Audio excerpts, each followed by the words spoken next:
परिवर्तिनी एकादशी व्रत कथा। व्रत विधि का महत्व। भाद्रपद मास के शुक्ल पक्ष की एकादशी को परिवर्तिनी एकादशी कहा जाता है। धर्म ग्रंथों के अनुसार इस एकादशी के दिन भगवान विष्णु करवट बदलते हैं, इसलिए इसे परिवर्तिनी एकादशी भी कहा जाता है।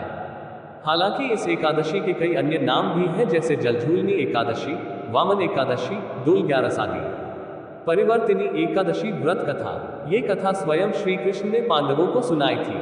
भगवान श्री कृष्ण ने कहा, हे कुतिपुत्र अर्जुन, अब समस्त पापों को दूर करने वाली इस कथा को ध्यानपूर्वक सुनो। त्रेतायुग में बलि नाम का एक राक्षस था। वह अत्यंत धर्मात्मा, दानी, सत्यवादी और ब्राह्मणों की सेवा करने वाला था। वह सदैव यज्ञ, तप आदि करता रहता था। अपनी भक्ति के प्रभाव से वह देवेंद्र के स्थान पर स्वर्ग पर शासन करने लगा। देवराज इंद्र और अन्य देवता ये सहन नहीं कर सके और भगवान श्रीहरि के पास जाकर प्रार्थना करने लगे। अंत में मैंने वामन रूप धारण किया और एक तेजस्वी ब्राह्मण बालक के रूप में राजा बलि पर विजय प्राप्त की। ये सुनकर अर्जुन ने कहा, हे लीलापति, कृपया विस्तार से बताएं कि आपने वामन रूप धारण करके उस यज्ञ को कैसे जीता था। भगवान श्री कृष्ण ने कहा, मैंने वामन रूप धारण करके राजा बलि से प्रार्थना की, हे राजन, तुम मुझे 3 पग भूमि दान करो, इससे तुम्हें 3 लोकों के दान का फल मिलेगा। राजा बलि ने इस छोटे से अनुरोध को स्वीकार कर लिया और भूमि देने को तैयार हो गए।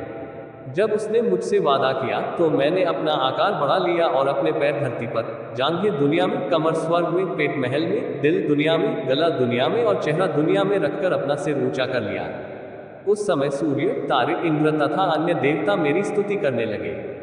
तब मैंने राजा बलि से पूछा कि हे राजन, अब तीसरा कदम कहाँ रखूं? ये सुनकर राजा बलि ने अपना सिर नीचे कर लिया।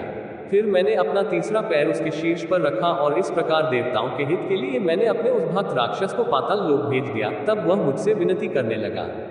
तब मैंने उनसे कहा, हे बाली, मैं हमेशा तुम्हारे साथ हूँगा। परिवर्तिनी एकादशी व्रत विधि। दशमी तिथि की रात्रि से ही व्रत के नियमों का पालन शुरू करें और ब्रह्मचर्य का पालन करें। एकादशी के दिन सुबह स्नान करने के बाद साफ कपड़े पहनकर भगवान वामन की मूर्ति के सामने बैठे और व्रत का संकल्प लें। इस दिन यथाशक्ति व्रत करें। व्रत के दौरान अन्न का सेवन न करें। अगर यह संभव न हो तो एक समय फल खा सकते हैं। इसके बाद भगवान वामन की विधि विधान से पूजा करें। अगर आप पूजा करने में असमर्थ हैं तो किसी योग्य ब्राह्मण से पूजा करवा सकते हैं। भगवान वामन को पंचामृत से स्नान कराएं। स्नान के बाद उसके चरणामृत को व्रती और परिवार के सभी सदस्यों के शरीर के अंगों पर छिड़कें और उस चरणामृत को पिए। इसके बाद भगवान को गंध, पुष्प, धूप, दीप, नैवेद्य आदि पूजन सामग्री अर्पित करें। विष्णु सहस्रनाम का जाप करें और भगवान वामन की कथा सुने।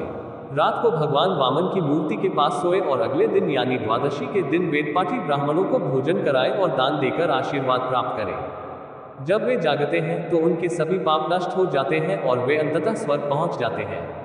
इस एकादशी की कथा सुनने मात्र से वाजपेय यज्ञ का फल मिलता है। परिवर्तिनी एकादशी के महत्व पर व्रत करने से वाजपेय यज्ञ का फल मिलता है।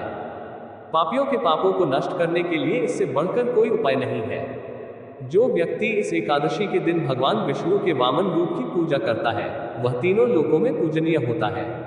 इस व्रत के संबंध में स्वयं भगवान श्री कृष्ण ने युधिष्ठिर से कहा है कि जो इस दिन कमलनयन भगवान का पूजन करते हैं, वे अवश्य ही भगवान के समीप जाते हैं। जिसने भाद्रपद शुक्ल एकादशी को व्रत और पूजन किया, उसने ब्रह्मा, विष्णु सहित तीनों लोकों की पूजा की। इसलिए हरिवासर यानी एकादशी का व्रत अवश्य करना चाहिए।